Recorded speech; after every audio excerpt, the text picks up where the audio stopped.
So in your reality, you may not feel like it's been a long time since I've seen you, but in my reality, I haven't sat down to record a video in like a good 3 months.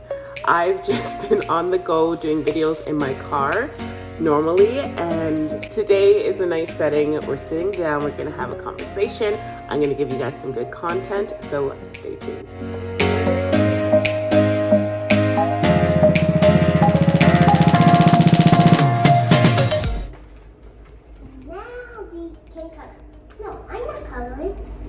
Oh, yes, I'm Oh, no, I thought you were going to color at your desk.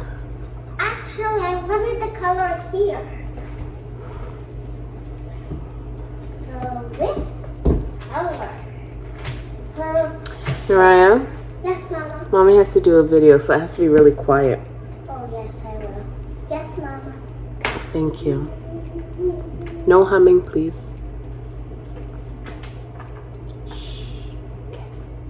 Welcome back to my channel. Anyone who's new, welcome to my channel. My name is Tory. I am a realtor with EXP Realty, and I created this channel to try and provide as much value to you up and coming realtors as possible. I know it's something that I really wanted to have when I started off, so all the tips and tricks and stuff that I've been learning, I'd love to share it with you guys. So make sure you subscribe. Comment below if there's any topics or ideas that you want to see covered, and I can definitely add that to my list of things to do. Stay tuned. So today we're going to talk about budgeting. So this is something that's very important, and it is something that you need to keep up with. So even before I got into real estate, I was a very structured kind of person, and I always did our bi-weekly budgets. Each paycheck, everything that is going to be paid. So coming into real estate, I just brought over the same habits. So I've gotten a lot of questions about it, kind of what cost and what expenses you should prepare for. So we're going to go over all of that now.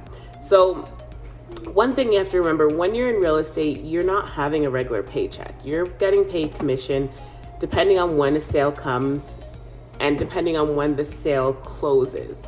So even though I just sold a house yesterday, I'm not gonna get paid until 3 months later, 2 months later.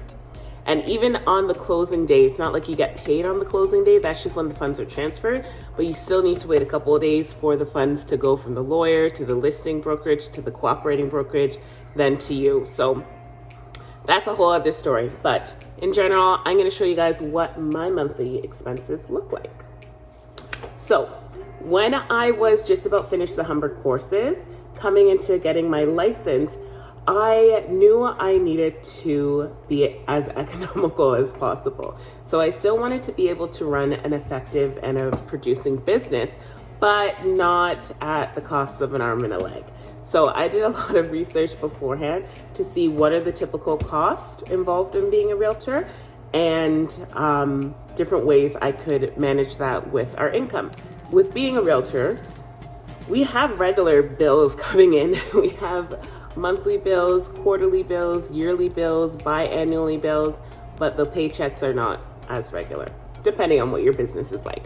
So when I first started off, I made a list. I'm just in front of my computer, so I'm gonna be kind of just reading off my list of items. Actually, maybe I can throw it up on the screen somewhere. So this list is my projected realtor monthly. Oh gosh, the neighbors are out.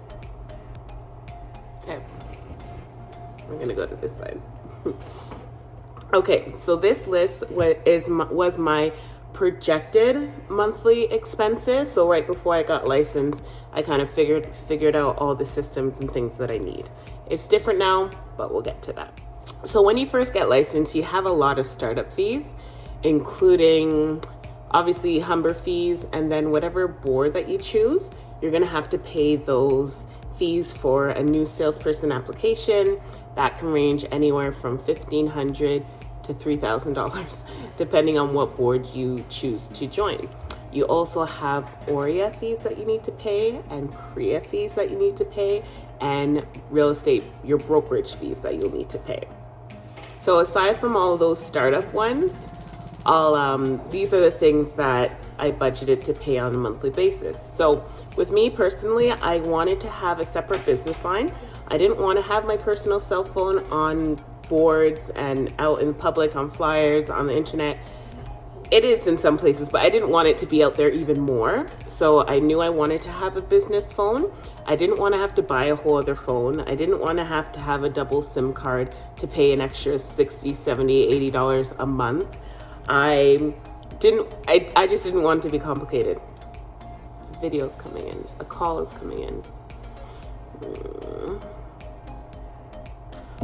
Okay, so yes, sorry, a call came in. But yes, I knew I wanted to have a business line, but I didn't want it to be complicated. At the end of it, I came across Tresta, which has been amazing. I'll do a whole separate video on them. But anyways, $20 a month for my business phone, $10 a month for Quickbooks. Definitely get in the habit of keeping track of your expenses and mileage. Even if you're not licensed, get into the habit of it from now. Quickbooks, they have an amazing platform, easy to do. And I filed my taxes a couple months ago and used all the information from it, and it was seamless. But they also I have a referral code actually for Quickbooks. I have another video about that too. That'll be coming up. But yes, Quickbooks, I think the first 3 months you get it for like $3 a month, and then it's $10 a month. Great investment, saves you a whole lot of time and stress. Next, Docusign. So with our local board membership, with Rab, I get access to Authentisign, which is free with my membership. That is a great platform to use for any offers or forms that you need to fill out. In the beginning, I didn't like it, so I paid the extra $40 a month with Docusign, which was a lot more seamless. But in the end of it, I said, you know what? I don't need to be spending that much money. I can put that towards something else in my business. But I did pay that at first. $3 for Google Drive. I use a lot of things in my Google Drive, a lot of documents that I need to have access to on the go. So I can pull up documents here and there as I need. Canva. So at first, for the first like 6 months, I did Canva, the free account, which was great. Afterwards, I wanted to use some of the more advanced functions. So I did start paying the $16 a month for that. And then, okay, so some other things to consider is lead generation. Me personally, I have not paid for any lead generation. When I first started off in real estate, I started off on a team. They were providing me with leads each and every day. That was really great practice to be calling out to people, learning how to talk to people, just getting used to getting rejected because it's going to happen, but being able to handle it in a classy way. So I had leads provided to me. Of those leads, I didn't make any sales. Actually, I made one sale off of those leads in the 6-month period of time. Lead generation with me, I decided to take the economical route and just reach out to as many people as I could. I reached out to a bunch of people in my sphere. I didn't have any family or friends who were really looking to buy or sell at the time. So I reached out to my sphere of realtors. I created a sphere of realtors. So I reached out to a lot of people in different Facebook groups, different communities, mortgage brokers and things like that. And that's where most of my businesses come from, referrals from other realtors or other vendors and things like that. So definitely start networking as soon as you can.